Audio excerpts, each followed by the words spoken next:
My name is Richard William Siefke, and I'd like to talk about some family history. 1906 was a good year, but that's not the year I was born, as you can tell.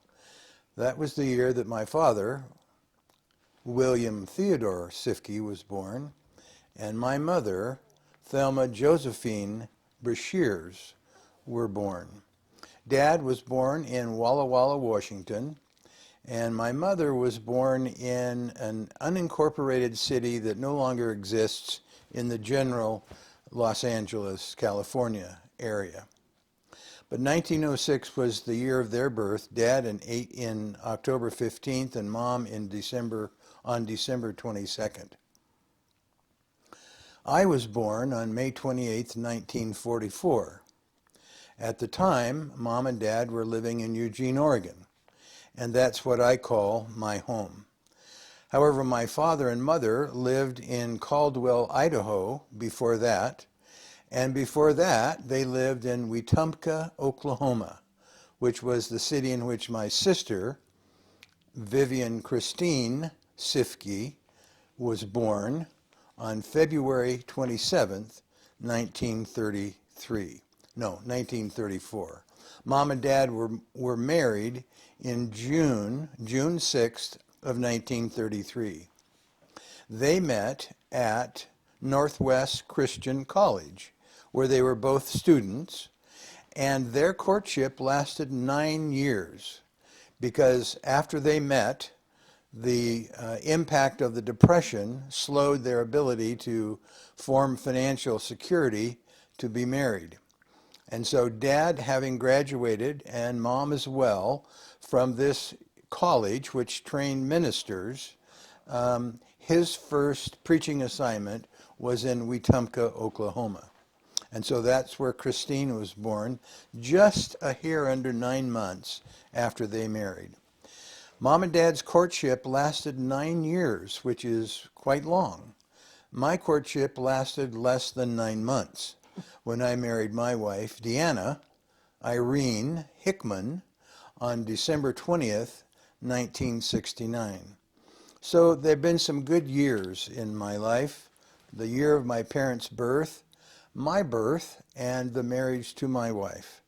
So in talking about some family history, I want to share some memories and some areas in which I grew up and some stories related to the places where I lived and what I did. As you can tell, my father was a minister, an ordained minister in the Disciples of Christ denomination. And so I grew up as a PK, meaning preacher's kid. And some of the stories that I'm going to share have to do with the experiences of being in the home of a minister.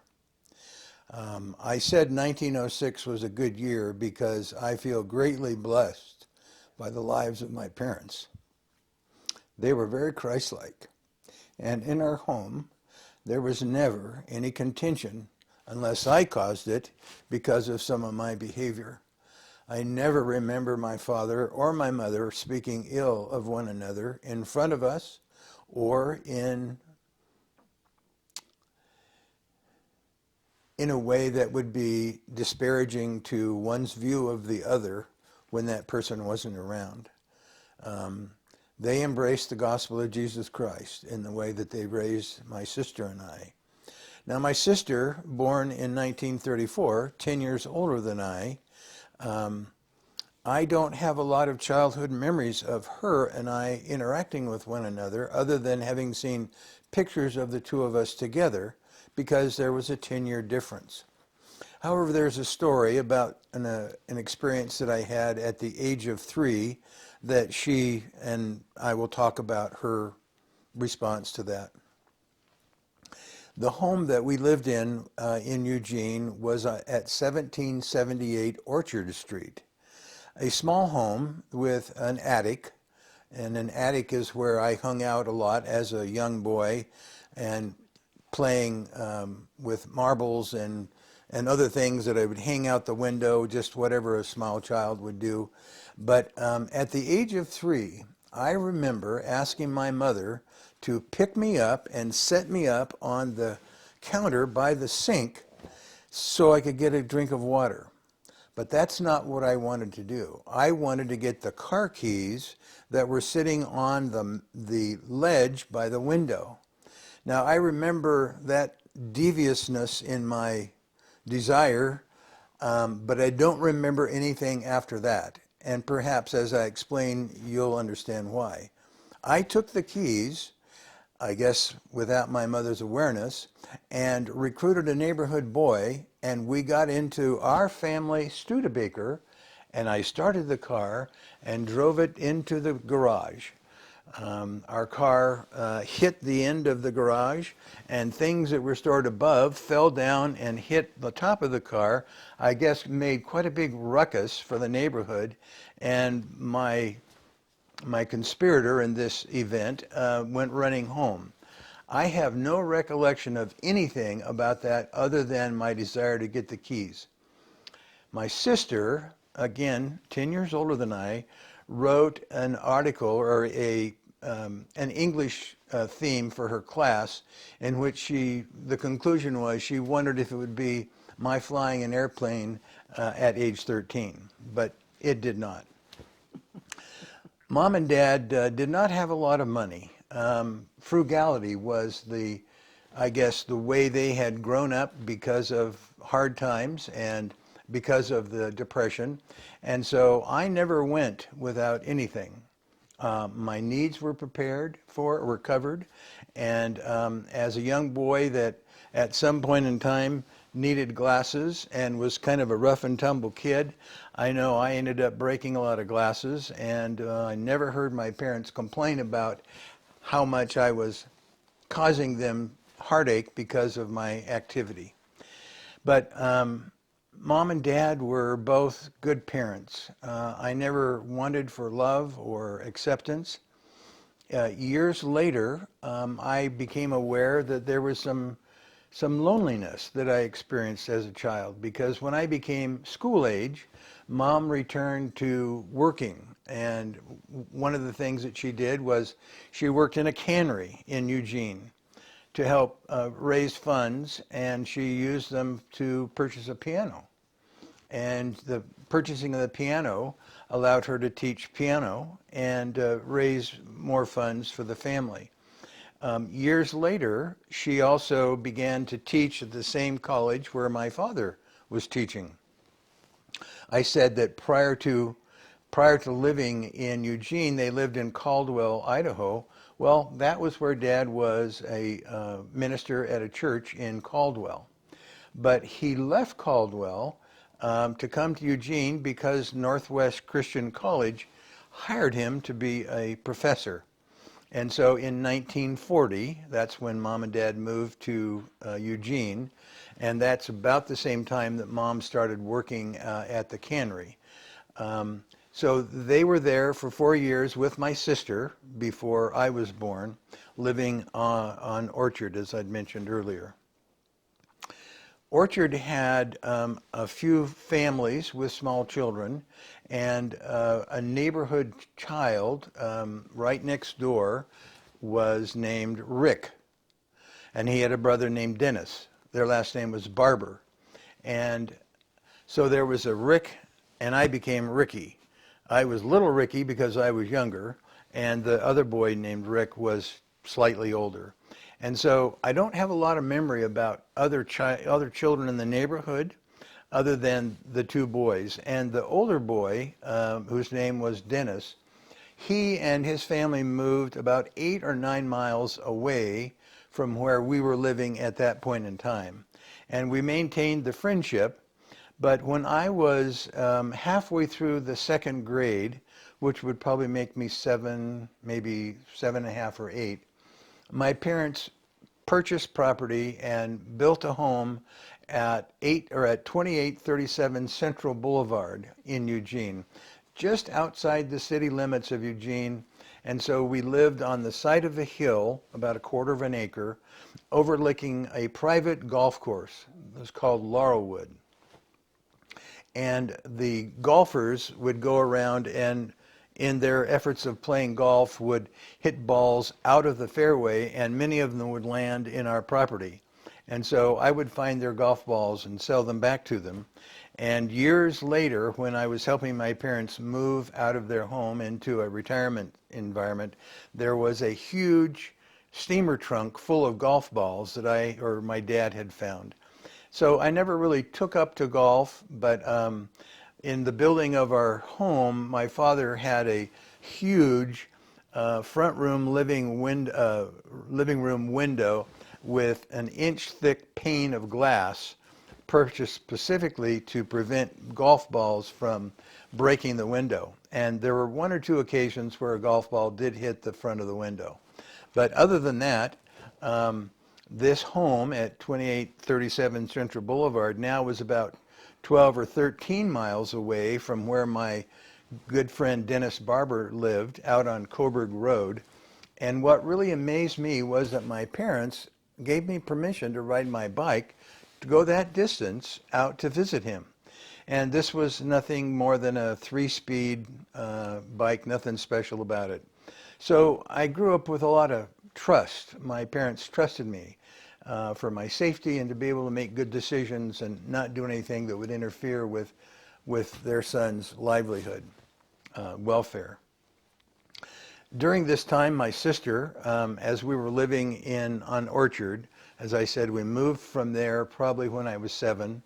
I had gone to kindergarten and first grade at Condon Elementary, which was on Agate Street, and the school was right across from where the University of Oregon practice football fields were, and Hayward Field, which is a very well-known track for the University of Oregon's track team, which is very well known throughout the world for exceptionally good track men and women.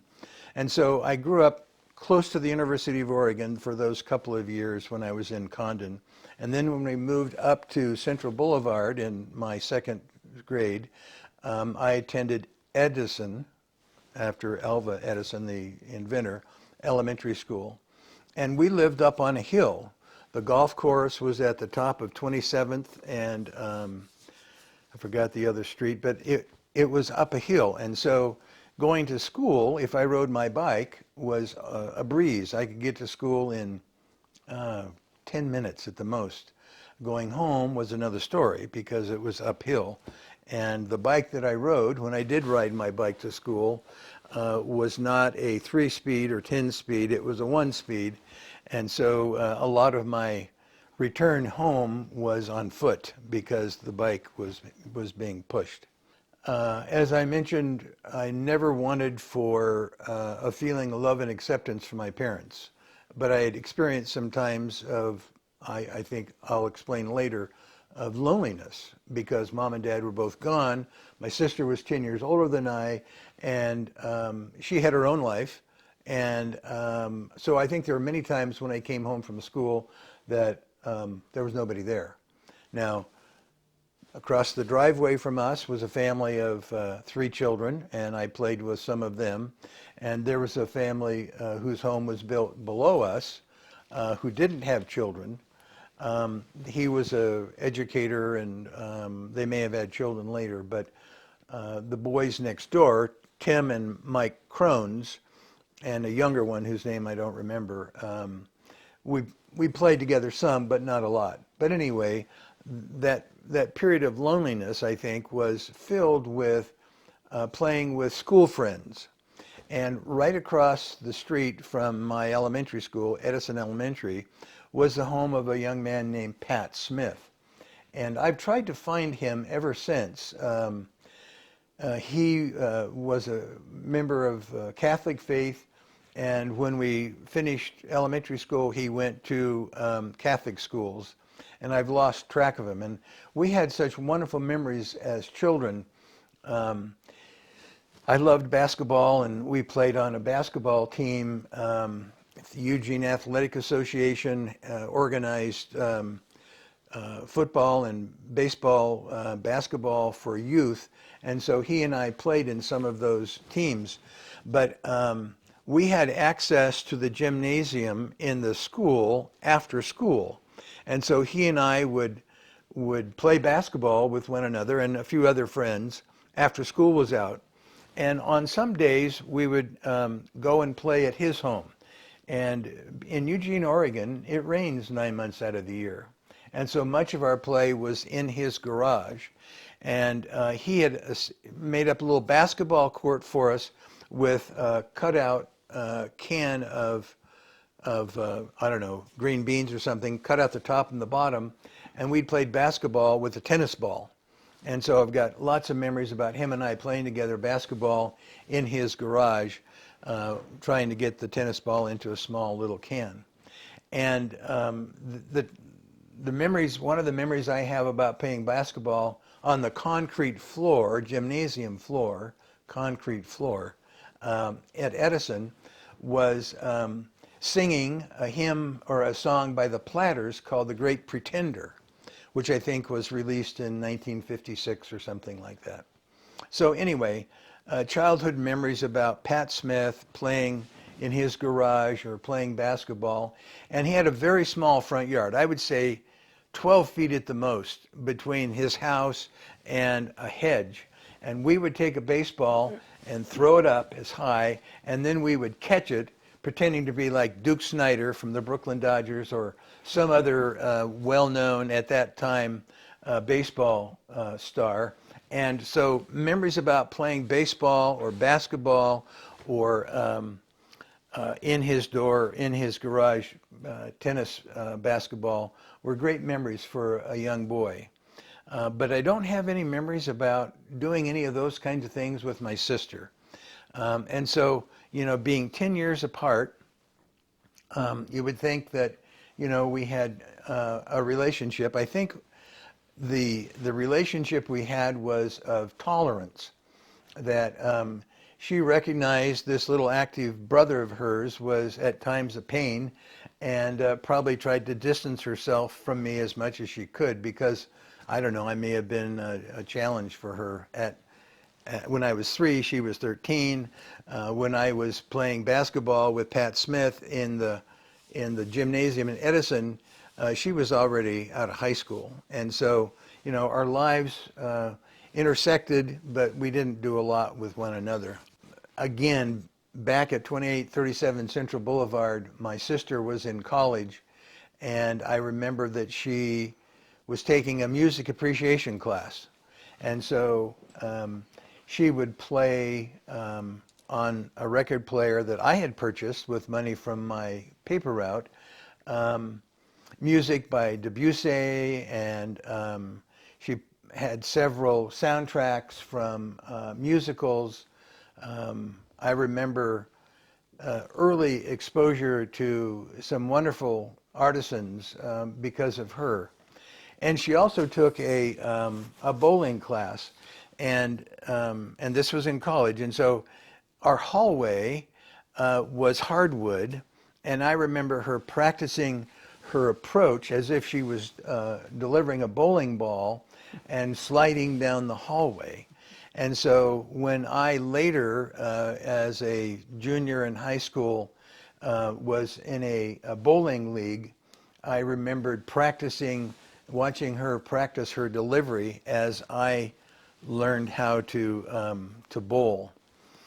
And this is jumping ahead quite a bit, but in my junior year in high school, I dated a girl that I had spent a lot of time with on the phone as a 7th grader, and her name was Sally Wilson. And I took Sally Wilson out, and we went bowling.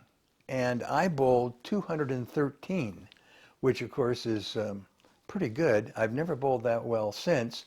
And I've seen Sally at high school reunions, and we've talked about our younger years. She had no recollection of that date nor of my bowling that well. But anyway, that was one of the experiences of my sister in practicing her bowling delivery approach and my subsequent years in a bowling league. I want to go back to the loneliness that I mentioned earlier. I was in graduate school as a social worker, and in my second year, my field placement was at the Student Counseling Center at Portland State University. And we had a monthly group therapy session, the other students and I. And one of the other students grew up in Alaska, and he talked about the wide, open, bleak spaces of cold, snowy Alaska, and that he was there by himself. And at that point in time, I became a little teary because it touched in me a part in my life where I think I had come home, and certainly not to the environment like he had in Alaska, but that mom and dad were not there. And my sister was not there. And whether or not my neighbors and I were playing together or not, there was just a sense of loneliness. Now, I've never felt alone. I've never felt badly about those experiences. But as you look at one's life and certain things come up, you remember certain things that come up and an emotion associated with that. One of the things that I did, I think during that period of time, my father was quite a hunter. And every year he and a group of men would go elk hunting in the Blue Mountains in eastern Oregon. And he and I did go out and hunt some, but at age 13, I was given a .22.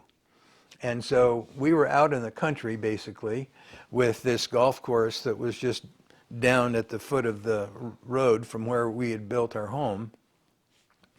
And I would take tin cans and put on top of the fence posts. By now, that back 9 of the golf course had been closed, so there were no golfers down there. And I would just sit on the front porch with my .22 and plink tin cans off of the top of the fence. So I found things to do to fill the time when mom and dad were not there. And when they did come home, I never felt like, well, where have you been? And, you know, why weren't you here earlier? I had no bad feelings about them at all. I think my parents were trusting and tolerant and always kind and loving. And at one point in time, I had the opportunity to write an article for the newspaper when I was serving in a calling as a branch president of a young single adult branch, and the newspaper rotated columns between local ministers, and the title of that article was Living the Gospel. And I wrote about how mom and dad were always sharing the fruits of our garden and the fruit trees that we had on this property, and mom's canning things and always having enough for ourselves and always having enough to give to other people. And so as a young man with this rather large garden and fruit trees, one of the things that I was involved with was pulling weeds and helping Dad in the garden. And I wish I'd paid more attention to the things he could have taught me, because as a young man, I was more interested in playing than in pulling weeds. But in later years, I've recalled some of the things that I learned from my dad about gardening and have had the opportunity to understand his skills and make use of that in my own gardening efforts. So at this point, I've reviewed what I thought was a really good year, the year my parents were born. Some experiences after my birth in 1944, a relationship that's not very full, but still very meaningful with my sister, who, by the way, was married in 1960 in Indianapolis. And mother flew out there to be with Christine for a couple weeks prior to the wedding. And then Dad and I drove from Eugene to Indianapolis. And at the time that we went there, Dad owned a 1959 Chevy Bel Air, and he had a cold. And so I got to drive a good part of that distance from Eugene to Indianapolis, which was about 2,500 miles, which for a young man who had just gotten his license at age 16, you know, that was pretty special. And one of my memories about being in Indianapolis at that point in time was how humid it was. And that was my first exposure to humidity. And it was like you take a shower in the morning and you get dressed and you feel like you're ready to take a shower again. I did not like humidity, and in another segment I may talk a little bit more about the 3 years we spent in the Philippines, where humidity is much worse than what I ever experienced in Indianapolis. Having a perspective about one's life from looking back helps put in perspective what's most important. And I'd like to talk about what I think are the 3 most important decisions that I've made in my life. One of the things that is characteristic of me is I enjoy doing things sometimes that aren't as important as other things. And one of those things was studying. My parents, both educators, and both very supportive of my academic success, I think must have had a lot of frustration when I didn't apply what I had to the opportunities to learn. I think, and oftentimes I just took the easiest way and didn't always apply myself. And that became quite evident when I entered college and the very first semester flunked out. Now, can you imagine what it's like for 2 college professors to have a college freshman flunk, where their other child had been the valedictorian and had done very well? I never felt like I was being compared, but I felt a certain angst in my own view of how I had performed for their benefit, but still that wasn't enough. And so for several terms I languished in night school, and then finally got a little hint of what I wanted to do, and my grades improved and my study habits improved, and so I got back into day school at the University of Oregon and was on academic probation for three semesters. And I did 2 very well the first 2 semesters. The third semester, I just didn't quite make it. I had to maintain a C average, and I was just below it. And so this was in March of 1966, and the Vietnam War was raging, and I knew, because I'd registered for the draft, that if I didn't leave and go to Canada, which was not an option, or enlist, I was going to be drafted. And so I went to all of the branches of the armed forces, and I decided to join the Marine Corps. The reason I did that was above the desk in the recruiter's office was a sign that said, "Is it hard?" ? And the word below, yes. And I had an awareness at that point in my life that I needed some discipline and some structure. And I chose the Marine Corps to do that. After I had gone to all of these recruiting offices and came home and told my parents what I'd done, my father said, well, why couldn't you join the Coast Guard? And I'm sure that would have been a wonderful branch to serve in. The Coast Guard has a long tradition in our country of protecting our borders on the water, but I needed what the Marine Corps had. And so in April of 1966, I entered boot camp at MCRD, Marine Corps Recruit Depot in San Diego.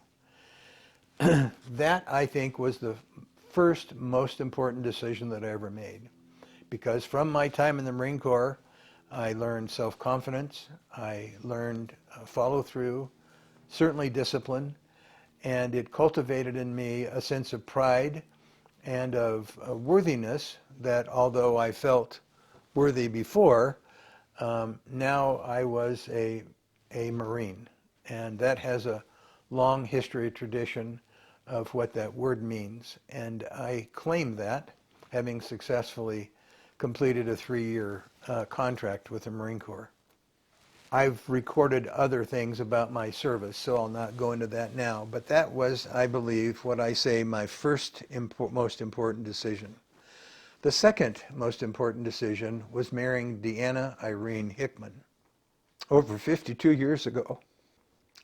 A good friend that I grew up with named Dan Aldridge and I knew a girl that was living with Deanna. They were living in Portland. And the two of them came down to Eugene to visit family on Memorial Day weekend in 1969. I had just gotten out of the Marine Corps, and Dan and I and this girl, Lori, who I had known, but I didn't know that she was living with Deanna, decided to go to a place in Eugene called Tiny's Tavern. They had good chili and a garlic bread, and Lori recruited Deanna to come, even though Deanna didn't want a blind date, and Lori restated many times, this isn't the date, this is just friends getting together. I know these guys, you'll like them, it'll be fine. And so we met and ate, and we played cribbage, I think. And of course there was alcohol involved, but that was before I was a member. But anyway, I loved Deanna. I loved her eyes. And she had a cold and she didn't feel well, but she was able to go out and have an enjoyable evening, and that was very attractive to me. That, you know, because when I have a cold, I don't want to be around anybody and runny noses and stuff. But she wasn't like that, and we had an enjoyable evening. And that night was a beginning of a relationship that has lasted ever since. I wanted to take her out right away, and she lived in Portland, so the only opportunity we would have had to go out was when she came down to Eugene, about 110-mile distance.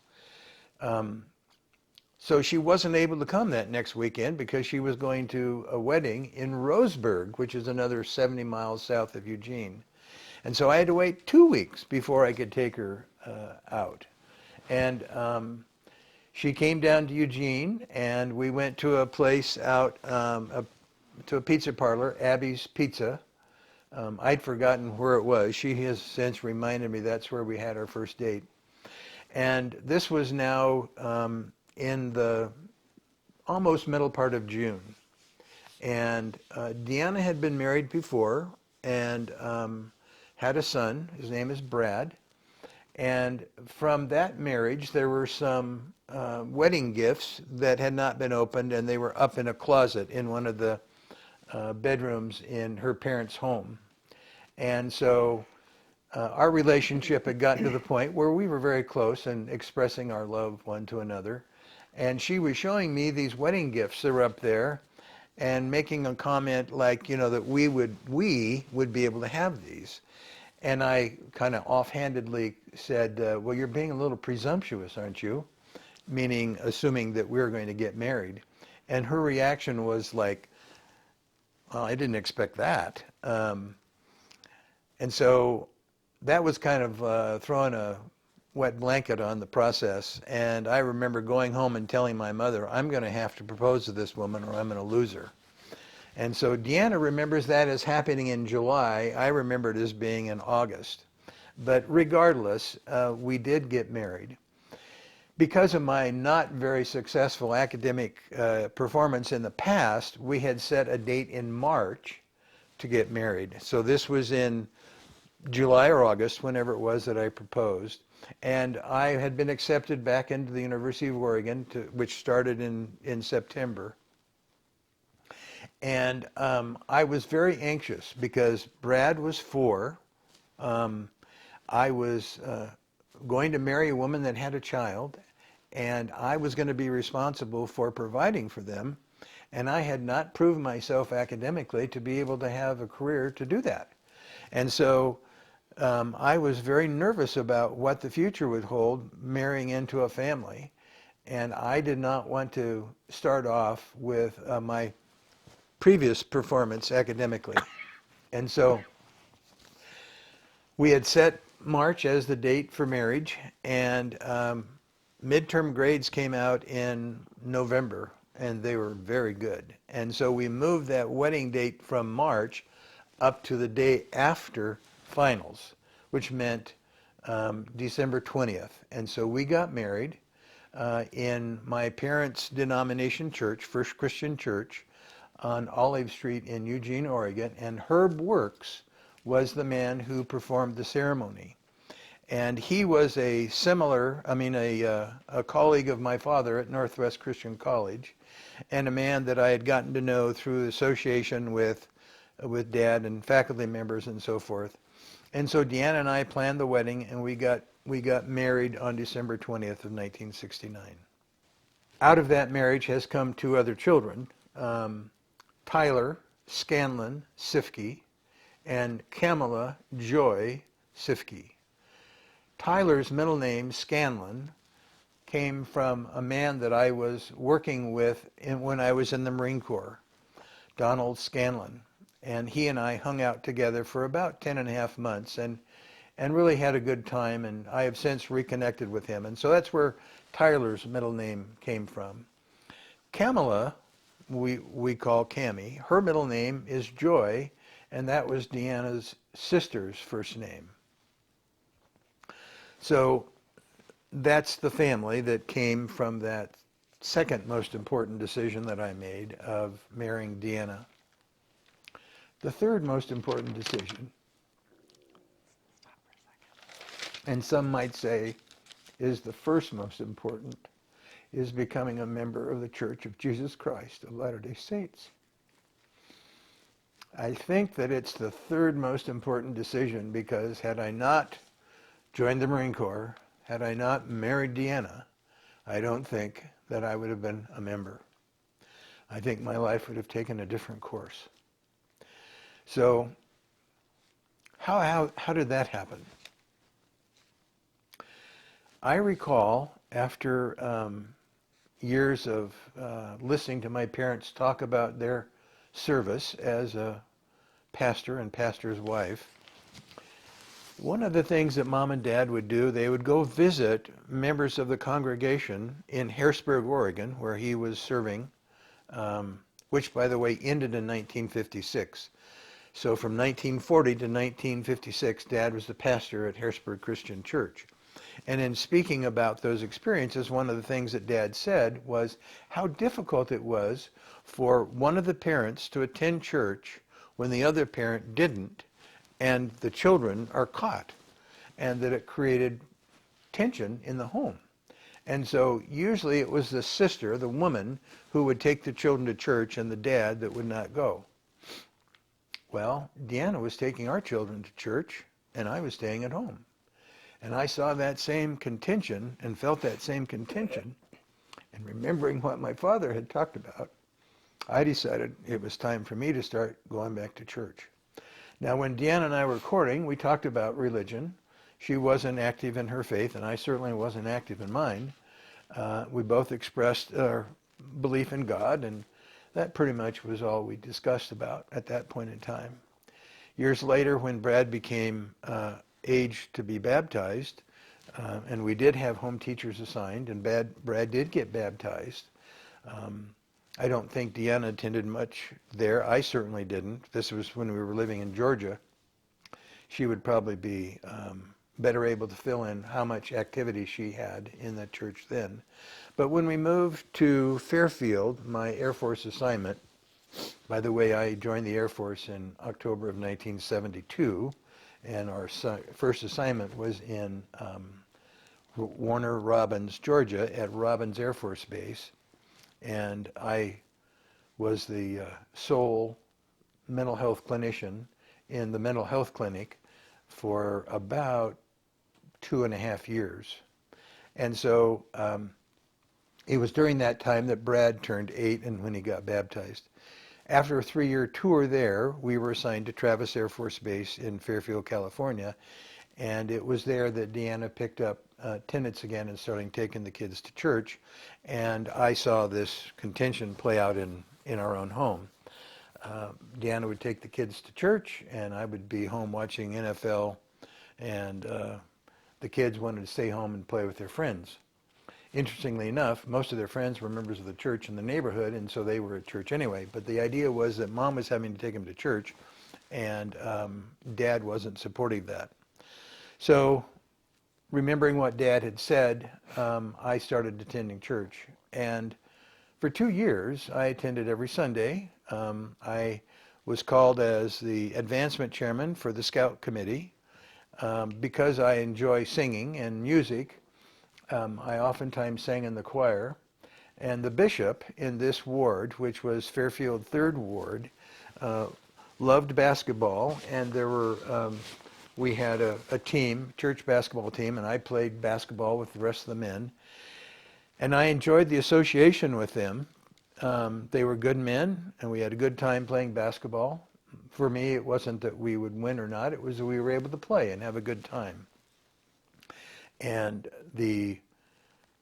at that time, the ward mission leader was called the 70s group leader, was a dentist, and they had moved into the ward after I'd started attending church.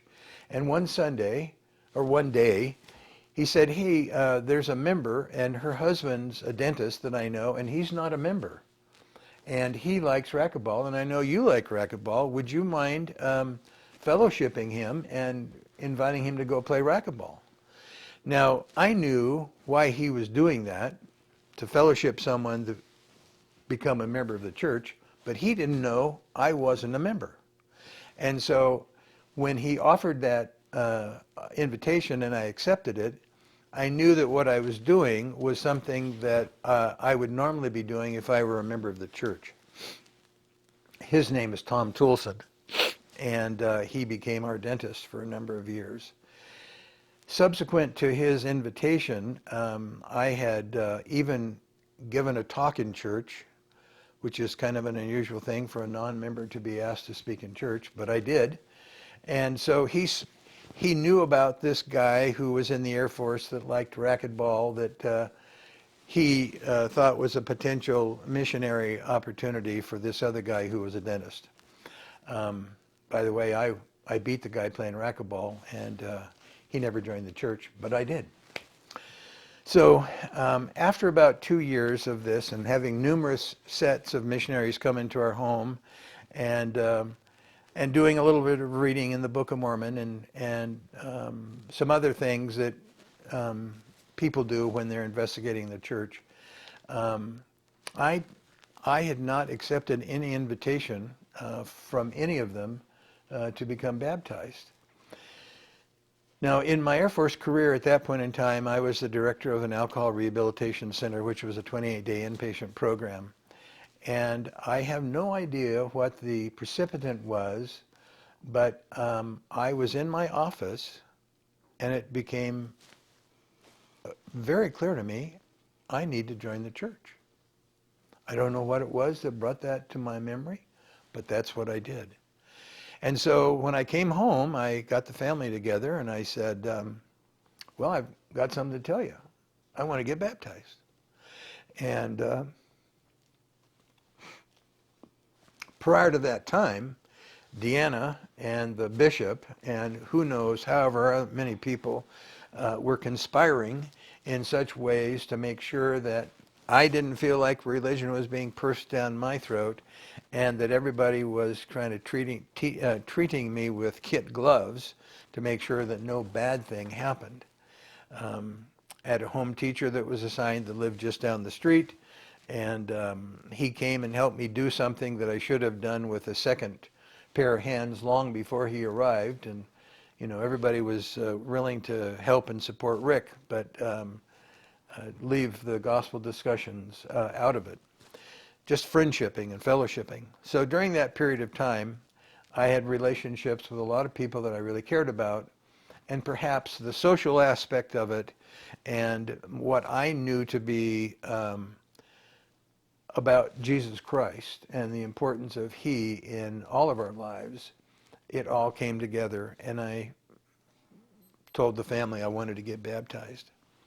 So that night, I think was a Thursday night, and I called to the bishop's home. This man, whose name is Bob Trobe, served as a bishop for 9 years and was very loving and accepting and friendly. He was a cookie salesman for Mother's Cookies and was just a down-earth good guy.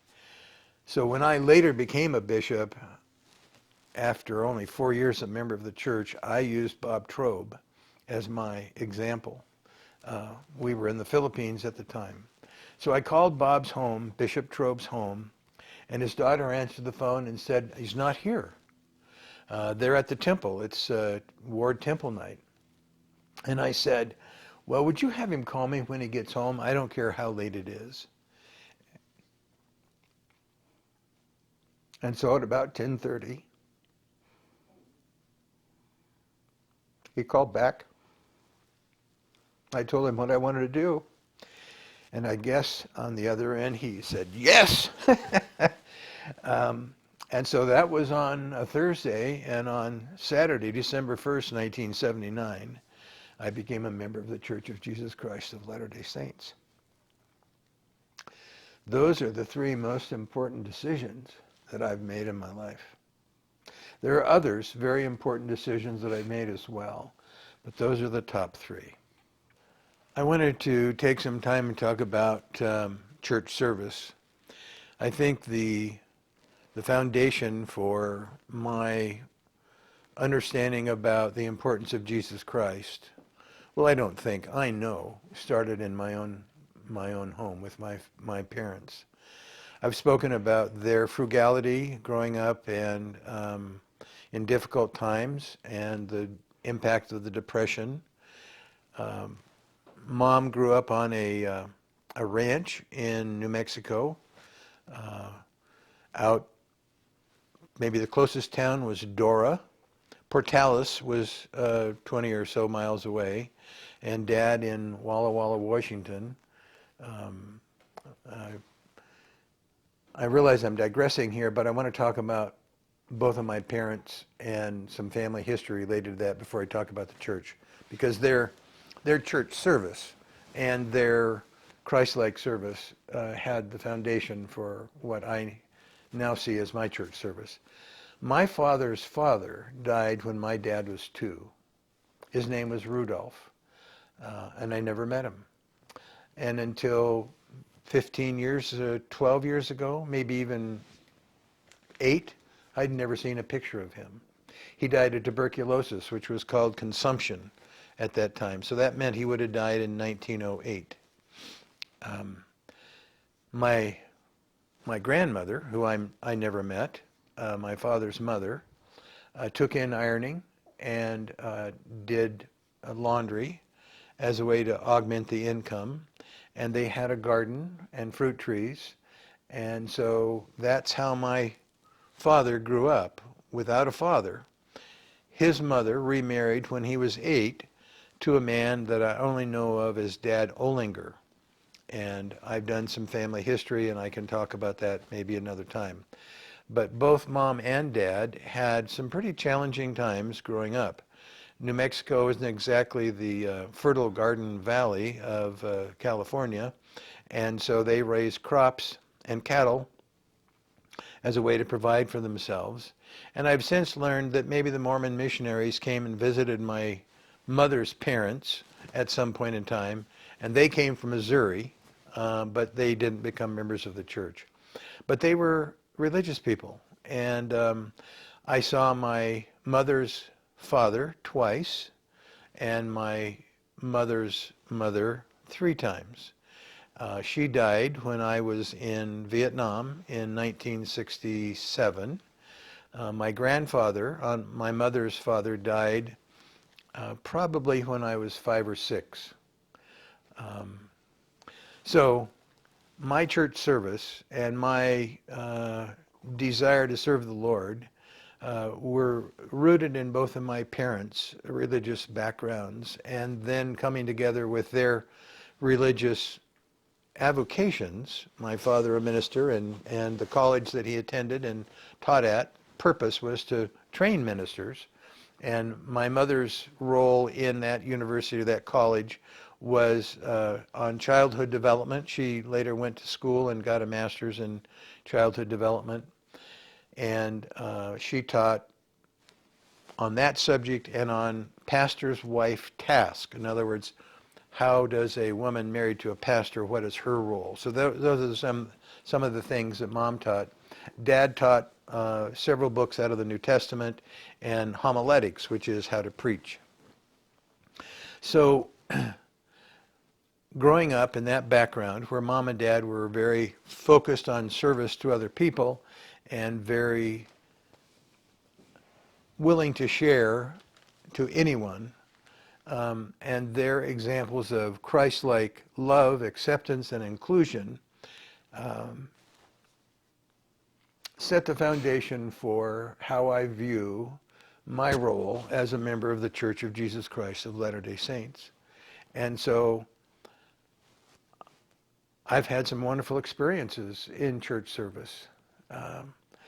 Even before I joined the church, this role that I had in the Scout Committee, where I was the advancement chairman, gave me the opportunity to interact with young men. Our oldest son, Brad, now age 11 and 12 in Scouts. We'd go on backpack trips, and when Tyler became old enough, he as well. I think I've gone on 6 50-milers and 100-mile canoe trip as a scout, scout master, and that was one of the callings that I had that I enjoyed. But my first calling as a member of the church was as a deacon's quorum advisor. And so that was very consistent with working with young men in scouting. And I did that for the period of time after I joined the church until we went to the Philippines in 1981. And my first calling in the Philippines, in the Clark Servicemen's Ward, was to be the third counselor in the Elders Quorum presidency. And that military assignments shape service in the church, because when your time is up at that base, you leave. And that means you relinquish your calling. And so I was subsequently called as being the Elders Quorum president. And then when the bishop, that was the bishop when I got there, was released, I was serving as the Elders Quorum president. I became the bishop. It was a very emotional experience to meet with President Aguilar, who was the stake president, a Filipino man, over the Angeles stake, and hear him extend the call to me to be bishop. And he said that the First Presidency has prayed over my name and that I should be the bishop of the Clark Servicemen's Ward. And I wept.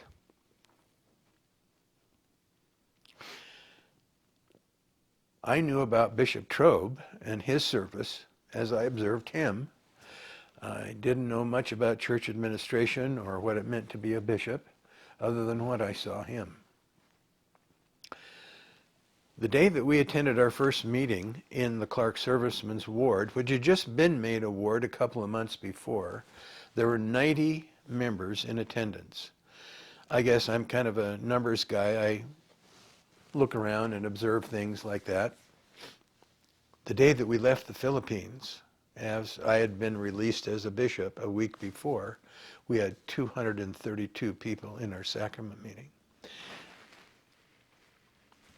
It had nothing to do with that. That was just the assignment process that brought people to the ward, to Clark. And many of them were members. But one family, the Partridge family, had 10 children. Another family, the Sutton family, had 10 children.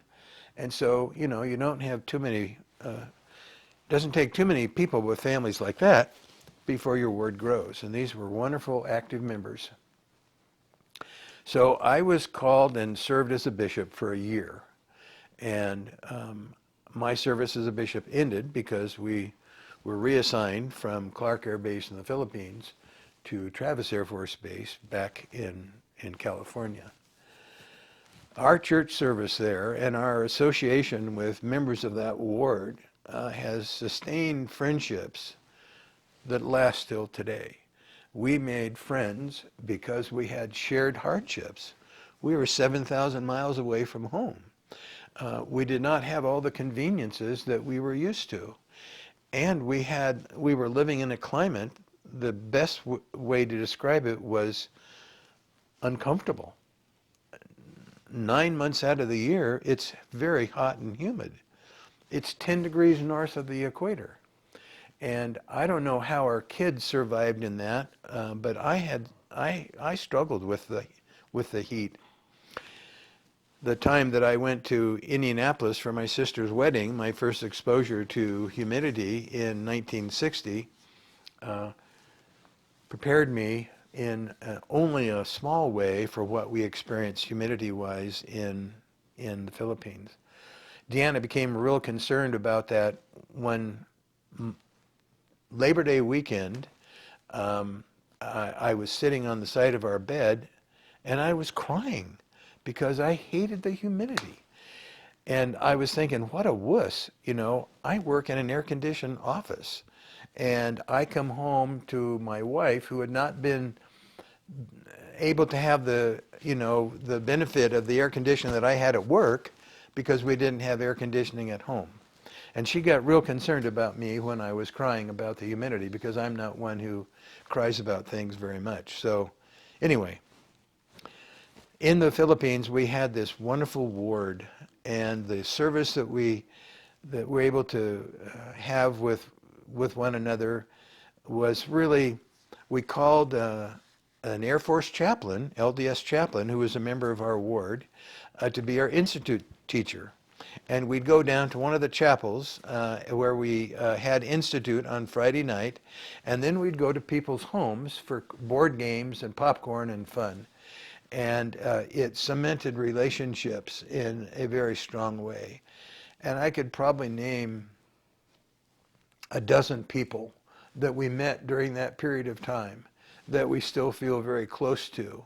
And in fact, last night, Deanna and I met with this couple who were in the Philippines with us, and they had just recently gotten married, and he'd just finished his occupational training and got sent to the Philippines, which was kind of was a huge shock for them. Anyway, we had this wonderful ward, and we had all these shared hardships with one another, and yet we had such a wonderful experience of fellowship with one another that those feelings have continued, and we still keep in contact with many of them. So I left the Philippines as a newly released bishop and reassigned back to Travis Air Force Base, where we were living before we went to the Philippines, and I was called as a scoutmaster. And our oldest son was, at that time, Brad would have been 19 and was living out of the home, but Tyler was scout age, so I was Tyler's scoutmaster, and we had a fairly small troop, and we worked pretty hard in instilling the boys about the patrol method and a structure of how to organize and basically train leaders.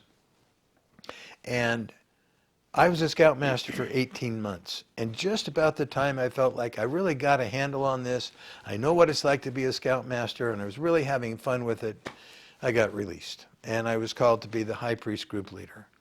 And I had that calling for a number of years, and then was called to the High Council. I had that calling for a year and a half or so, and then our ward boundaries were changed, and so I was now in another ward and was called to be the high priest group leader in that ward. I'd actually had that calling 3 times. In all of those callings, it's all about connecting with other people and finding out what their needs are and providing service to them.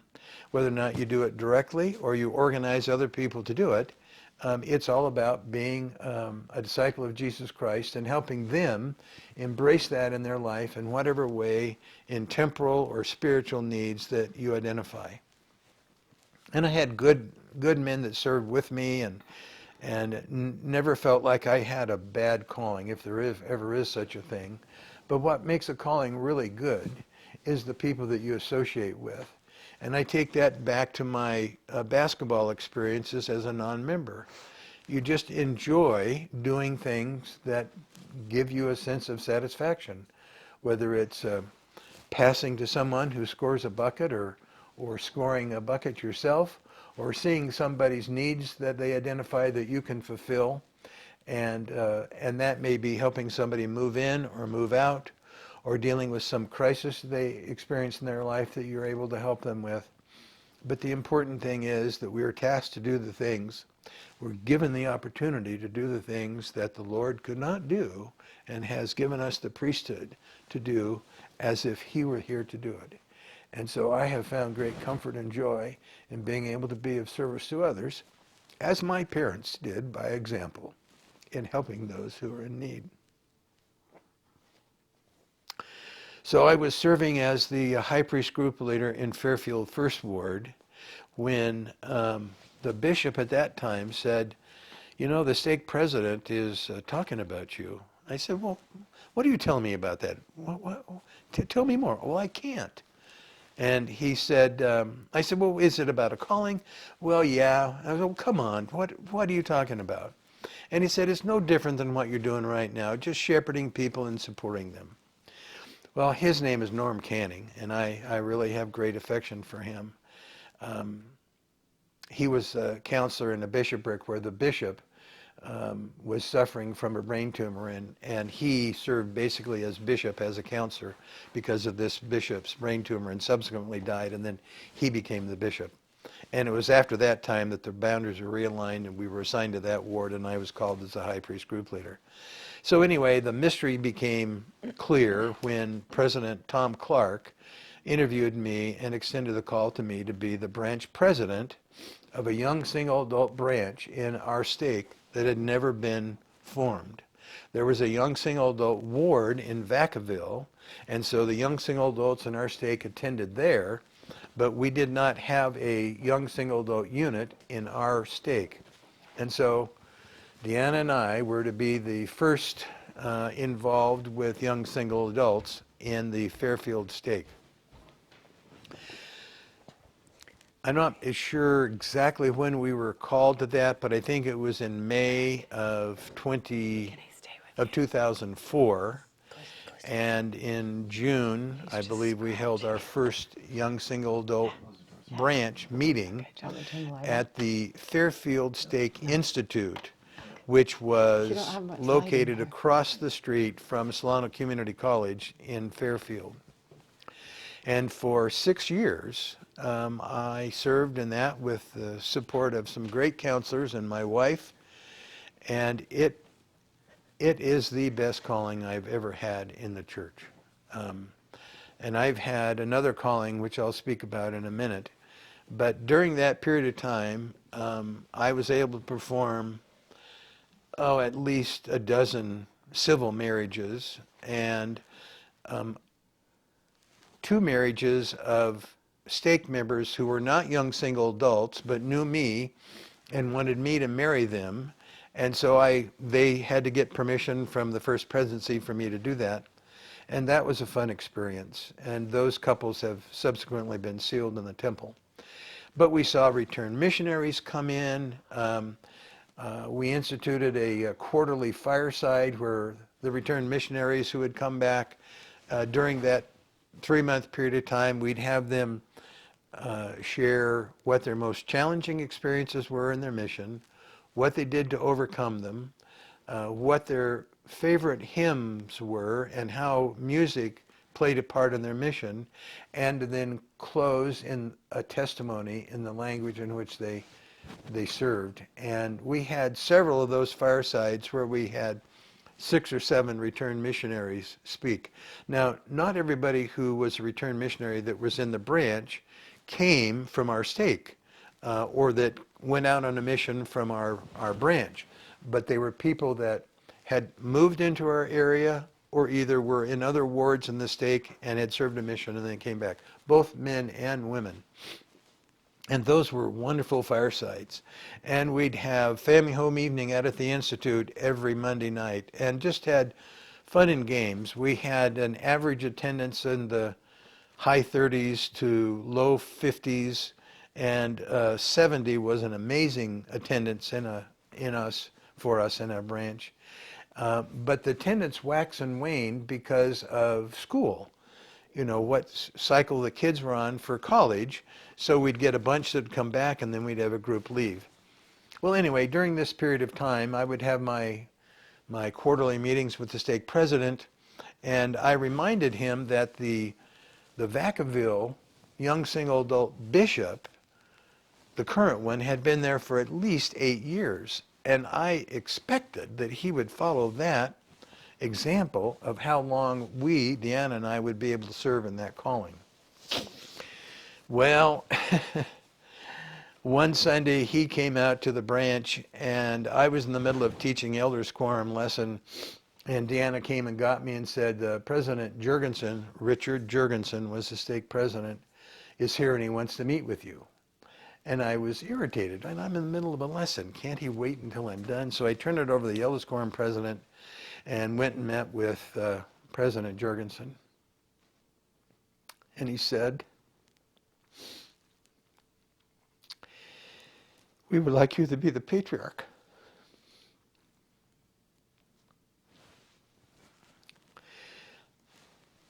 I said, okay, whatever you want. I'll have to pray about this. And he said, yeah, I expect you would. But I was really more focused on getting back and finishing the lesson than the impact of what he had just said to me. So during that week, we went to the temple, and I was fasting.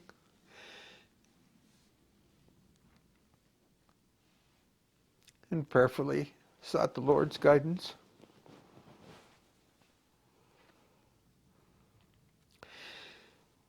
And in the celestial room, I heard him say, accept this calling. So I did. I went home and I called President Jurgensen and I said, the Spirit told me to tell you that I will accept this calling. He said, well, that's what the Spirit told me to tell you. So I said, okay. I'm assuming that was in May. And in June, our stake conference was held. And I was sustained as the patriarch for the Fairfield, California stake. Now, when he extended the calling to me, he said, well, you give a lot of blessings to the members of the branch, don't you? And I said, yeah, I do. And he said, well, being a patriarch is just like that. You're just giving blessings. I subsequently went back to him and told him, that was not good counsel. Giving a patriarchal blessing is nothing like giving a blessing to the young men and young women that I was giving blessings to in the branch. And of course, we both had a good laugh about that. My first blessing, I mentioned that I was sustained in June of 2010. No, in 2004.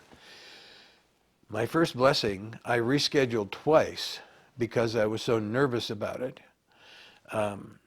And I'm not sure that I told her why I was postponing and rescheduling, but it was because I was so nervous about the process. And when I finally gave the blessing, I'd gone to the temple. I'd fasted for 2 days. And all I remember from that blessing was that I told her that her non-member husband would join the church. And I have no idea if he has. But in any event, that began a process that lasted until 2010. And in between, I had given 215 patriarchal blessings. Deanna was my transcriptionist. And there's a little machine that the church provides that is a recorder. And there's a cassette tape that you put in it. Now I'm sure they have it all digitized. But then she would listen to the tape and type it up, and we'd wordsmith it. And sometimes I'd be repeating myself, and we'd make some of my mumbo-jumbo speech make sense. And in any event, that process went on for just a little over 9 years. So called in 2004 and released in 2010. So I guess it was a little over 8 years. It seems like it was 9 years. Maybe it was 2003. I think I've got my dates confused. It was 2010 that I was called, and I was released in 2019. Anyway, during that period of time, when I would see someone for patriarchal blessing, we can't encourage people to go get a patriarchal blessing. I can't. Bishops can. Parents can. And having lived in the stake for many years, I knew a lot of the members of the ward, and they would come to the stake. They would say, "I want my son or my daughter to get a patriarchal blessing. How can I get them to come and see you? Can you say something to them that would help them?" And I said, "No, I can't. But you can. You can pray about it. You can ask for the Lord's help in knowing how to get your son or daughter to come and see the bishop and then get referred for a patriarchal blessing." And so I saw the youngest person for patriarchal blessing at age 12 and the oldest person at 72, and might have been 74. And she was a recent convert to the church. When I would meet with the potential person, they would call me. They would have to have gotten the form. I'd make sure they have the form, ask them to bring it with them, and they would ask if they could bring family, and I said, yes, you can't bring friends, but you can bring family. In one circumstance, I allowed friends to come because he was the only member of his family. But I would ask them, why did you want to have a patriarchal blessing? And then I would find out what they knew about patriarchal blessings. And so I took the time to instruct them on what a patriarchal blessing was and how it could serve as a guide for the rest of their life if they read it on a regular basis. I would ask them what preparation they had done to come, and some would say they were fasting. And I said, that's good. You don't have to be, but I'm fasting too. I'm glad that you are. And then I would give them some counsel after the blessing was over as to what I felt and why I said what I said, and amplify in some cases what was in the blessing. When I was released, I was standing at the pulpit in the stake center, in the same stake center where I was baptized. And it was a wonderful experience to be able to share some things about my service as a member of the church from a new convert to a patriarch. And now I'm a non-functioning patriarch. A patriarch is a patriarch from the time of their calling until they die. And so I'm now serving in a calling in the Harbor Ward in the Carlsbad Stake in Southern California. And Deanna and I are the military relations leaders for the Harbor Ward. We live on Camp Pendleton, and there are probably 40 families who are members of the church that live on the base. And our job is to fulfill the support needs they have when maybe a member is deployed, or maybe there's a newborn in the family, or there's some hardship or difficulty. And we absolutely love that calling.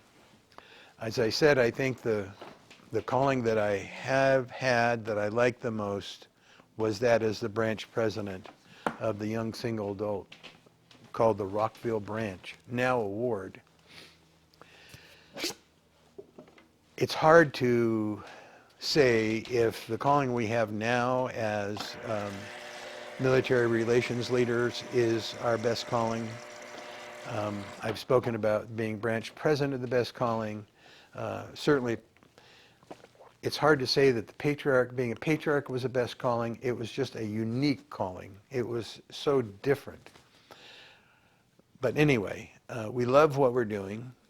We love the opportunity to be of service to others, to draw on my past military experience to work with people who are currently in it, and to draw upon my testimony to help others develop theirs.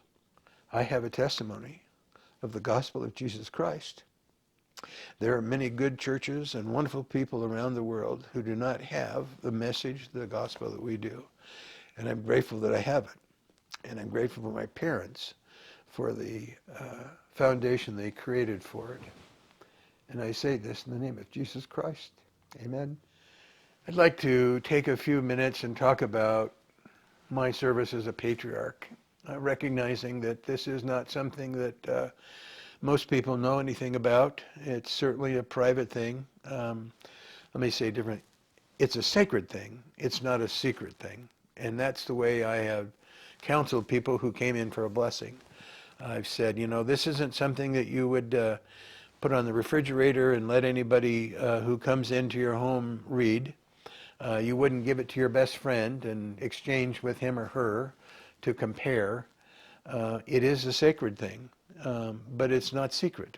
Share it with your family. Read it on a regular basis.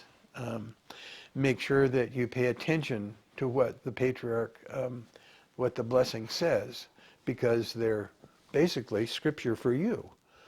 And so as I was giving blessings,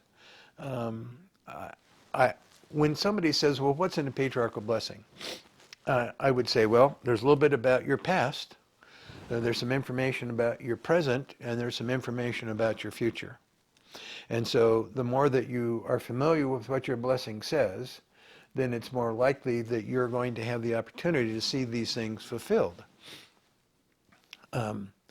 Carl G. Major, who was a long years ago member of the church, said that a patriarchal blessing is just a few paragraphs out of your personal life. It's not going to cover your entire life. It's just a few select paragraphs about that. And so the contents of a patriarchal blessing, like I said, usually fall into three areas: past, present, and future. A person's lineage is given, and in many cases, some explanation about that family, the lineage, the family the tribe that they're from. Some information about their current life that I would feel by inspiration about them, because when they would come to my home, we always did these on Sunday, and we always did them in our home.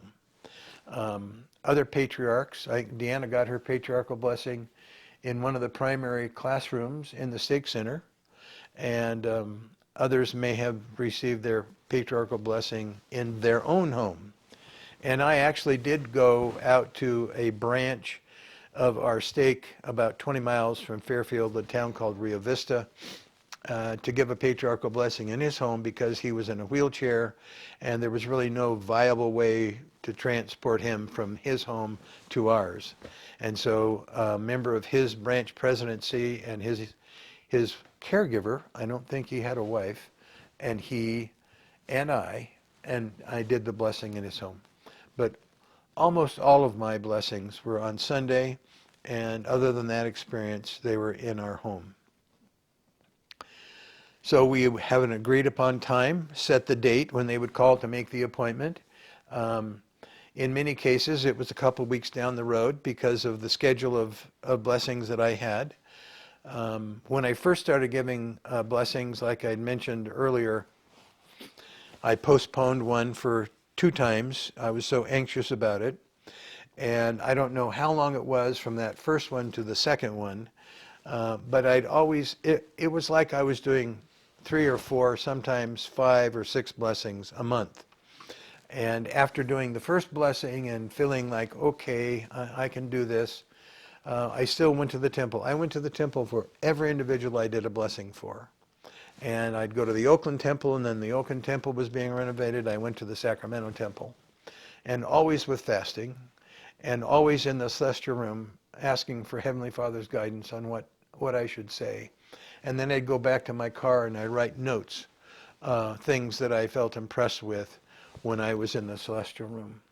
And I never took those notes with me into a blessing. I'd review them ahead of time and then give the blessing, and other things would come to me while I was giving the blessing about things that I should say. Sometimes people came by themselves. They didn't want anybody else there. And sometimes they would have family or friends waiting in the car. But in most cases, it was a young man or young woman in their mid-teens whose parents or parent would be with them. I gave a couple of blessings with a non-member parent in the room, And in one blessing, I had extended family with 2 infants in the room. And we made the commitment ahead of time that if the children became noisy, that they would quickly leave the room. And in both children, in that one situation, when I was giving the blessing, both parents had to leave. 2 separate parents, 2 separate families with an infant came, and both of them had to leave the room because the baby was crying. It didn't interrupt the flow. I'm thankful for that. But it was a disruption. And so I ask that those who are attending would be, reverent and respectful. But on those 2 occasions, they needed to step out of the room. And they were very apologetic afterwards, and I said it was okay. It worked out fine. I know of patriarchs who have shared that when the individual walked into the room, they knew immediately what their lineage was. And I've never had that experience. What my experience was, as I got to the point in the blessing where I'd give the lineage, I would just feel whatever the inspiration was to call their tribe. And I called the tribe of Benjamin once. I've called Judah twice. I've called Dan 2 or 3 times. Most of them were Ephraim and a few Manasseh.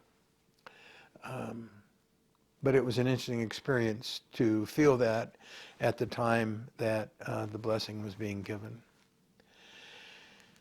As you've noted, there are some things that I have some emotions about when I talk about. And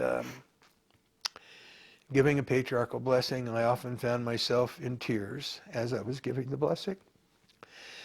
In a couple of occasions, after the blessing was given, the person who received the blessing would weep. And I remember one young woman just was unconsolable. And her parents were beside her, and her father was serving in a bishopric, and her mother was serving in a church calling. And she shared how in her patriarchal blessing, all of the things that she had prayed about ahead of time that she would get answers for would be in her patriarchal blessing. Of course, that was an emotional experience for me to hear. And she subsequently served a mission, and her parents kept me informed about how she was doing, and she was so grateful for the blessing. You know, when you receive a patriarchal blessing, there's things that are promised in the blessing about your future, as well as some things that are spoken about you at that point in time. Usually you don't live long enough for somebody to come back and tell you, those things you told me in my patriarchal blessing about this, this, and this, well, those have all happened. Or none of those have happened. What's the matter with you? Why did you say that? Those aren't conversations that you have. But in some cases, there are things that are pronounced in a patriarchal blessing that you subsequently hear about that are very validating, at least for me, to confirm that, I am listening to the Spirit, and it's not Rick Siefke who's speaking. This is Heavenly Father speaking, and this is what He wants this person to know. I had a young man come in for his blessing who was a track star, had set records in his high school and in the state in his performance as an athlete. I had no knowledge about any of that. And in his blessing, it said that athletics would always be important to him. And it was after that I found out about his success in running track. So a few of those experiences just validate that, I'm paying attention to what the Lord wants me to say. But in many cases, Deanna would even say, I just can't believe the things that you said. It's just, where did that come from, you know? So anyway, those experiences were very ratifying and made it easier as time went on to serve in that role. I always felt I wanted to do just one blessing a day. I felt like the more I could focus on that individual and not be distracted by having another one come. But the reality is that there was a need greater than that. And so I would set, usually it took about 30 minutes from the time they arrived, the short conversation we had, the blessing itself, and then the conversation afterwards, that it took about 30 minutes. And so I'd set the appointment for one blessing at about an hour between the next, in case there was a delay in someone coming or there was more need for conversation afterwards. And so it became a pattern where I'd do two blessings on the same day. And on the last day that I gave, the last blessing day that I gave Petro blessings, I did three. A young man, I don't think he talked me into it, but he was pretty persistent. And timing was such that I knew I was going to be released and I couldn't schedule it in the future. And given what his schedule was, it just seemed like the right thing to do a third blessing on that day. So one of those blessings was done in the morning, and then we went to church and then did two blessings in the afternoon. When I was bearing my testimony on the Sunday that I was released, I could not share those kinds of things to validate what I was saying, that this was such a unique experience. Those are too private. Those are too personal to be able to share in a gathering. And I think that some people may have thought the patriarch just said that his service was a unique opportunity. Can't you tell us more? I didn't feel I could. But the experience of serving as a patriarch and the opportunity to have an influence in people's lives in that capacity is just an amazing, I don't know how to describe it. I'm now in a position where I could be called to serve as a patriarch again. And our current stake president called me into his office about a month ago and said, I'd like to get to know you. Now, the stake president who called me was released before I was released. The new stake president, Jamie Edmond, knew of my plan to move and my need to be released. And so he made it clear to me that we weren't going to go down to Carlsbad stake and hide out, that he was going to talk to my new stake president to make sure that he had a patriarch living in his stake now. And of course this was, tongue-in-cheek kind of conversation. He by no means thought that I was going to go hide out. But President Edmond and our current president, stake president in Carlsbad, whose name is Jack Shirley, they emailed back and forth and talked. And so, we have been living in Carlsbad, actually in the Carlsbad stake. We live on base at Camp Pendleton, which is Oceanside, for 2 years. We moved into our home on February 19th, 2 years ago, 2020. And so my bishop, who is named Marty Smith, knew that our stake president knew that I was a patriarch because I had told him what I just said, and he had said that he had communicated with my former stake president. So President Shirley knew that I was in his stake as a patriarch, serving in the military relations leader calling that Deanna and I have. But about a month ago, President Shirley called and said, I'd like to get to know you. Can you come see me? And so I thought, okay, he's going to interview me to see if he wants me to be a patriarch in his stake. And when we met, I shared about many things about my life and what I'd done and a variety of things and so forth. He said, I'll be blunt. we have a patriarch who's in his 80s, and we've had two, and the other one moved away. And by the way, that man had served as a patriarch for 40 years. He was called as a patriarch when he was 35, and he was released at age 76, and he moved. Well, I'm 77. I was called as a patriarch when, in 2010, however old I was then, and this patriarch who is now in our stake is in his 80s. Well, I'll be 78 this May, and so I'm not a spring chicken, and apparently this patriarch is needing to be replaced, or maybe just to get some help. So I had the opinion, after listening to President Shirley and our talking together, that I was not going to be called. Actually, it's not his call. It's the Quorum of the 12 and First Presidency that review this, that I would not be again asked to serve as a patriarch. While we've been here on this ski trip that brought us to Utah this time, I received a text from a counselor in the stake presidency wanting to meet with Deanna and I when we return. And I thought, okay, if I was going to be called as a patriarch again, it would be a meeting with the stake president. It would not be the second counselor. And I've subsequently learned that he wants to give us an assignment.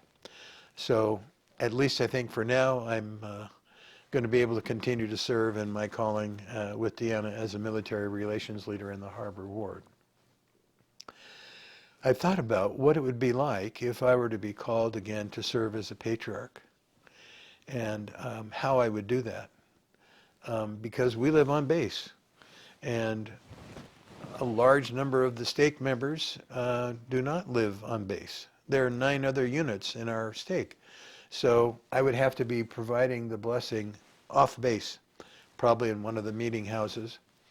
And I don't know that Deanna would continue to serve as my transcriptionist. That's up to the Lord. But in any event, I'm grateful for the time to serve as a military relations leader. And I told President Shirley when we met that I don't know what the Lord wants, but I'll do whatever he asks. And that's where we left it. Leslie Dean Hickman. That's the name of my father-in-law. He went by Dean. He would go by L. Dean Hickman. And he was a returned missionary. And the gospel of Jesus Christ was an important part of his life. He served a mission at the same time and in the same place as Gordon Hinckley. They were never missionary companions, but Dean grew up in the same stake where President Hinckley's father was the stake president. And President Hinckley was a couple years older than Dean, and Dean went out on his mission into the British Isles mission before President Hinckley went, because he was finishing up his college. But anyway, they served together in the British Isles mission.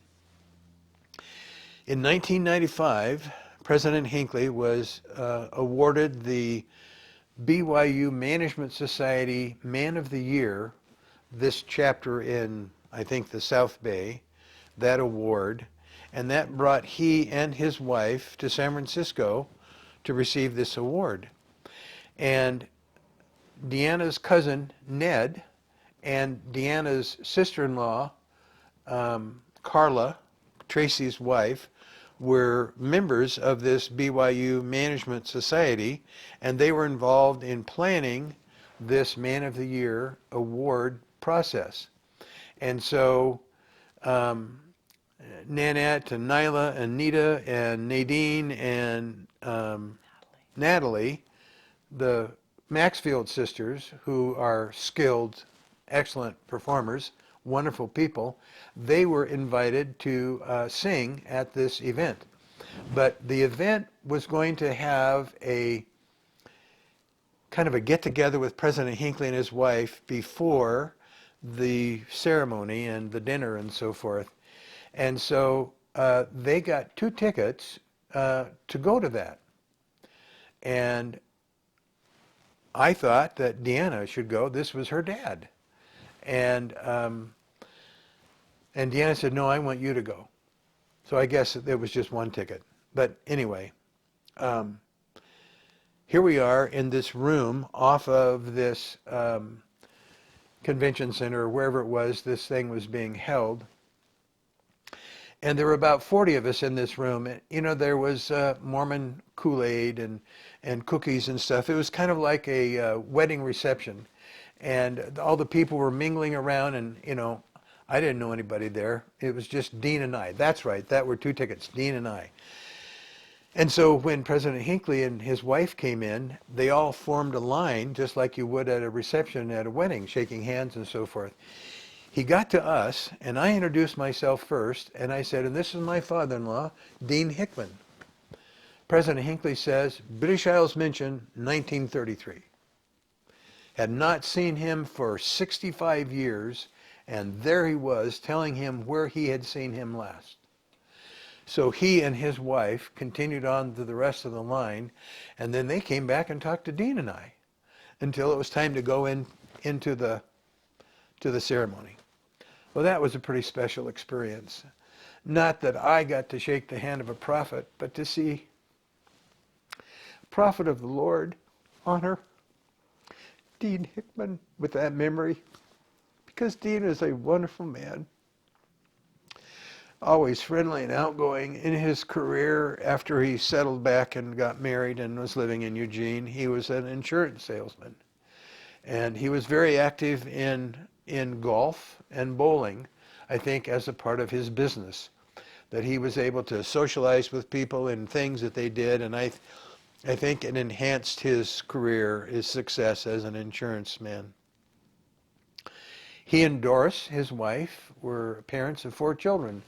Deanna, my wife, Joy, Deanna's sister, a 3rd child, Lucky, named Leslie, but we called him Lucky, and a 4th child named Tracy.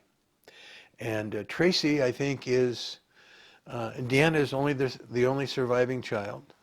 Joy died several years ago. Lucky was killed in a hunting accident at age 23 or 24, and Tracy died of colon cancer about 8 or 9 years ago.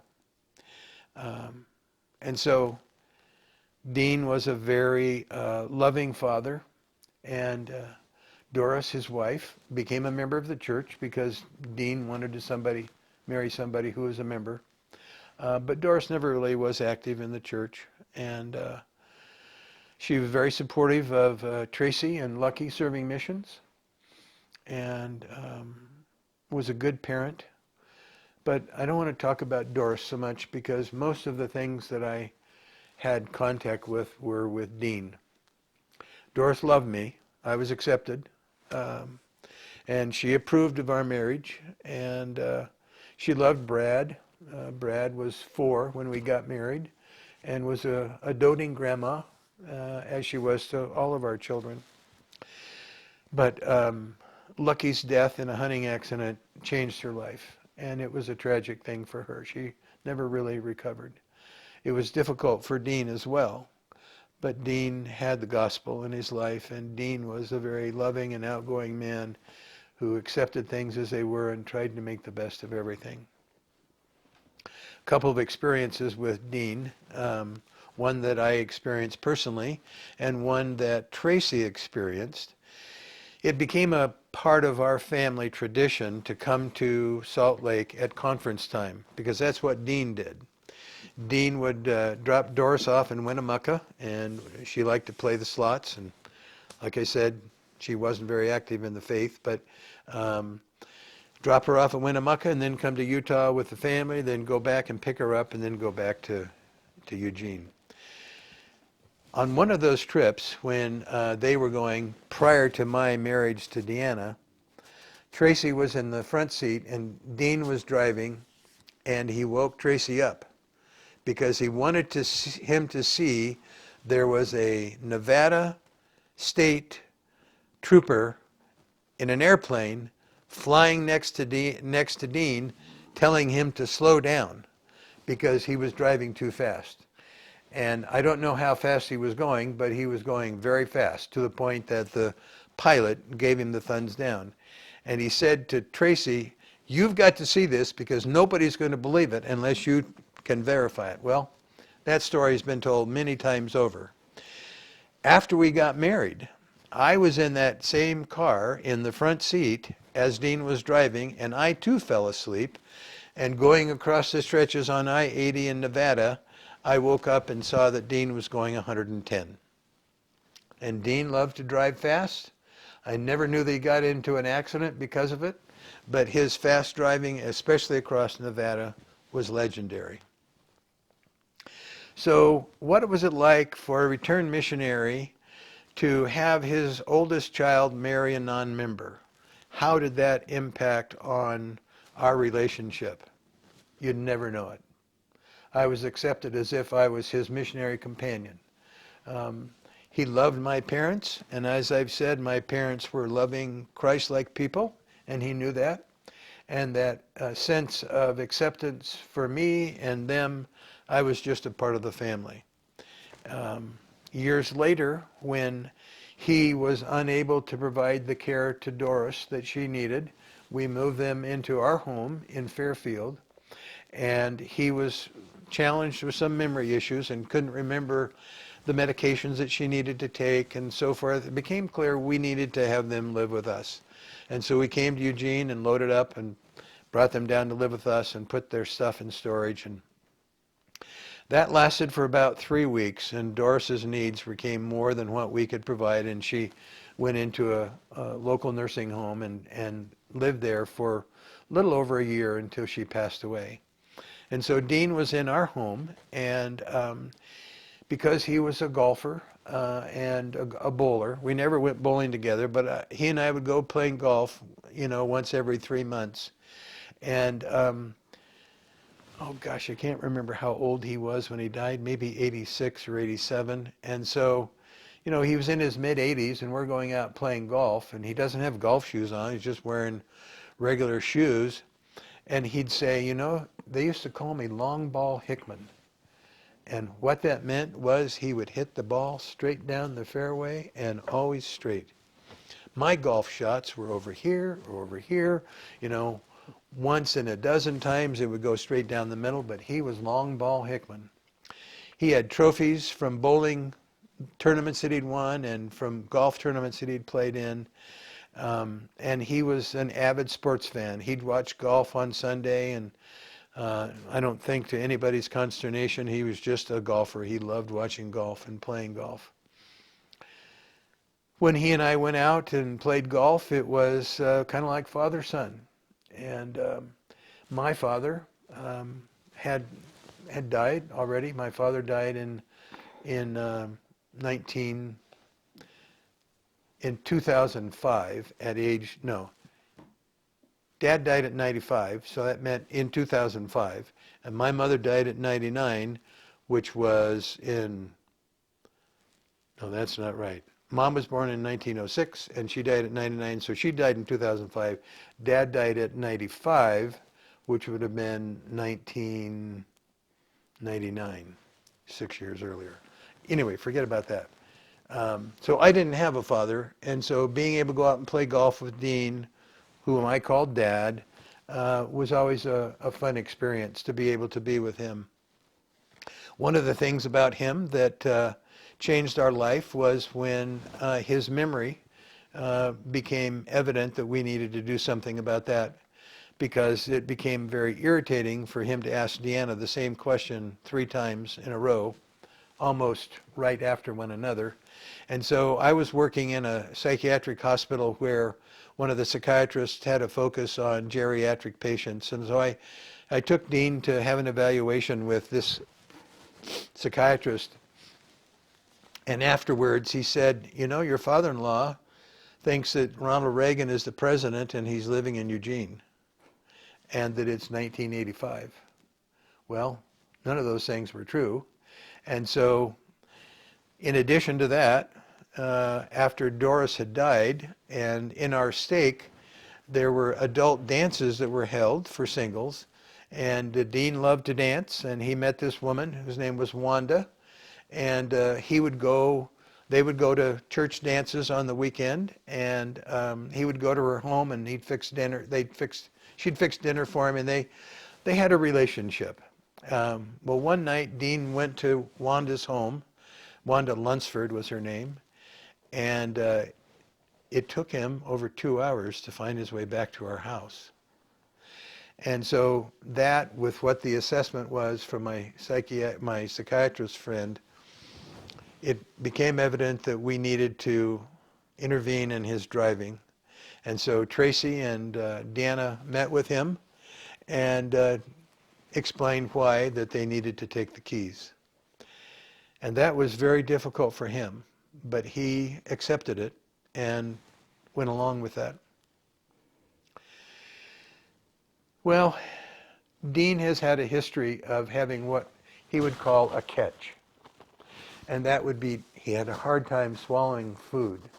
And sometimes he'd have to get up and walk around, put his arms up over his head, drink water or whatever, and it sometimes worked and sometimes it didn't. But this catch turned out to be esophageal cancer. And after the diagnosis was made, I was working as a social worker in an outpatient cancer center, and I had great respect for the clinicians that I was working with. And so we got the appointment with one of the radiation oncologists and reviewed what could have been done.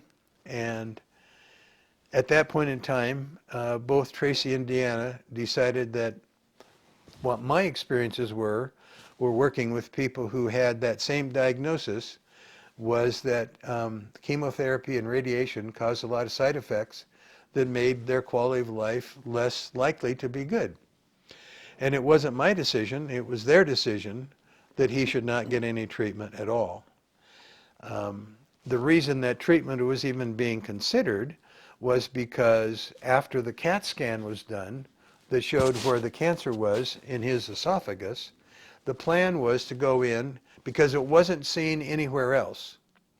The plan was to go in and clip the top of the stomach and the bottom of the esophagus off and reconnect them, and then he could basically have the cancer removed surgically.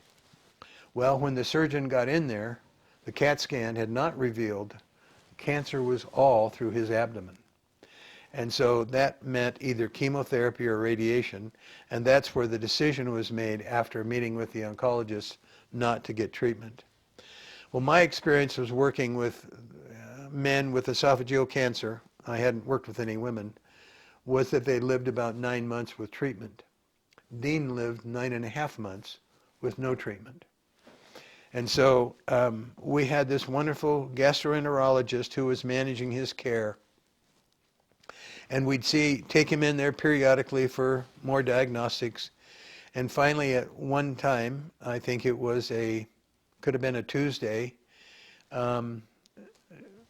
Iqbal said, if you have family members that you want to meet with at the closing of his life, now would be a good time to do that. And so 2 days later, we were on our way to Salt Lake, and Dean met with all of his family members that we could. And then we came home on, I think we came home on Sunday, the 4th of July. No, we came home on Sunday, and the Monday, regardless of which day it was, Wanda came over, Deanna fixed dinner, they watched 4th of July fireworks on TV, and the next day, July 5th, Dean died. And he woke up in the morning saying that he needed to be put on a respirator. He was having a hard time breathing. I took him to the hospital, and at about 12:30 that day, he died in the emergency room. And that was very tough. Tough for all of us, but very tough for Deanna, because her father was such a wonderful man. And if Deanna ever got into trouble, it was always with her mom. And there may have been things that she got into trouble with that her dad did, but I think that's a story she'll have to tell. But His suffering was over. His memory problems were resolved. And he was free. And we knew where he was going to be. And we knew that we would have the opportunity to see him again because of our knowledge of the plan of salvation. And we joked about the fact that he and Lucky would be working on my folks who had died prior. If there's anything that anybody remembers about Dean Hickman, it's what I remember as being a loving, friendly, accepting, and Christ-like man. And I was grateful to have him as a father-in-law. I've mentioned that my wife's name is Deanna. And if you talk to Deanna about her upbringing, she will tell you, first off, she was born in San Francisco. And Dean and Doris lived in San Francisco for about 9 years, at least 9 years after Deanna was born. And after Dean came back from his mission, he worked on the docks and did a variety of things. But one of the things he did was he drove cable cars, the famous San Francisco cable cars. And Deanna has great stories about growing up in San Francisco and playing in the neighborhood with friends and having families that they were associating with that were great cooks. And one woman was Armenian, and she enjoyed the little meat, probably like a ravioli, called chetiks that Deanna has just recently found the recipe for. But one of the stories that she would tell is that when her mom would go grocery shopping, she would take she would take Joy and Deanna and put them on the cable car with Dean to babysit while he was running the cable car while Doris went grocery shopping. And I don't know, the reason that they left San Francisco, because they had an apartment on Hyde Street, and I believe that's the street that it was on. She has wonderful memories of going to various restaurants that we subsequently went to when we got reassigned to Fairfield at Travis. And sadly, some of those restaurants closed. But we enjoyed several of them before they did. But they left San Francisco when Deanna was 9 to come to Eugene because a family member, Farron Hickman, ran an insurance agency, and he kept bugging Dean to come. I need you to come be a part of it. So they finally relented, and they moved to Eugene. And it was very hard for Doris because she loved San Francisco. And she continued to get the San Francisco Chronicle in their home in Eugene. And she made sure that she had a San Francisco, actually it was an Oakland channel, Channel 2, that they would get on their TV because she was very connected with that. And just a tidbit about Doris, she was a waitress, a hostess, and she did that for many, many years and was revered as her skills as a hostess. And she used to serve at a restaurant called Seymour's. And I remember Deanna telling the story that she and her friends would go in there after football games or on date nights and order food in that restaurant that her mom would serve to her. Anyway, their time in San Francisco was a choice part of Deanna's life that she remembers fondly. And when we moved to Fairfield in 1975 as a part of our Air Force assignment, we would go into the city once a month to go eat dinner at one of these restaurants that she enjoyed when she was a child. And I don't think that we ever had the opportunity to take Dean or Doris back to the city for dinner. I don't think that ever happened.